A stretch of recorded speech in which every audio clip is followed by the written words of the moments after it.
কিন্তু দৌড়ে যায় নামাজ ধরা যাবে? খবরদার, ধীরস্থির ভাবে যাবেন। হাঁটার মধ্যে একটা গুরুত্ব দিয়ে তাড়াতাড়ি ধরতে চাবেন, কিন্তু দৌড়ে যাওয়া যাবে নিষেধ করেছেন। অনেক মুসল্লিরা এটা করে। ধরেন মাগরিবের নামাজ, অজুখানাতে মুসল্লিরা অজু করতেছে, ইমাম সাহেব নামাজ শুরু করেছেন, আল কারিআতু মাল কারিআ ওমা আদরাকা মাল কারিআ, মুখস্থ আছে না সবার? মুসল্লি মনে করতেছে অজু হয়েছে আমার অর্ধেক, এখন যদি তাড়াতাড়ি অজু না করে দৌড় না দেই রাকাত পাওয়া যাবে? রাকাত পাওয়ার জন্য দিছে দৌড়। মসজিদে হচ্ছে টাইলসের মসজিদ, পিছলায় পয়রা মুসল্লি একদিকে, লুঙ্গি আরেকদিকে। আছে না নাই? আমার কাছে খবর আছে এরকম পা ভাঙছে অনেকের।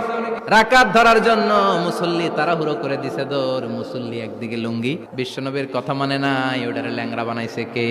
আল্লাহ। এজন্য বিশ্বনবী বললেন খবরদার দৌড়ে যাবে না, একামত হয়ে গেলে ধীরস্থির ভাবে যাও। কেননা দৌড়ে দৌড়ে আপনি কার দরবারে যাবেন? উনি তো সব রাজার বড় রাজা, মহারাজা। মহারাজার দরবারে তাড়াহুড়ো করা যায় নাকি? ফিট হয়ে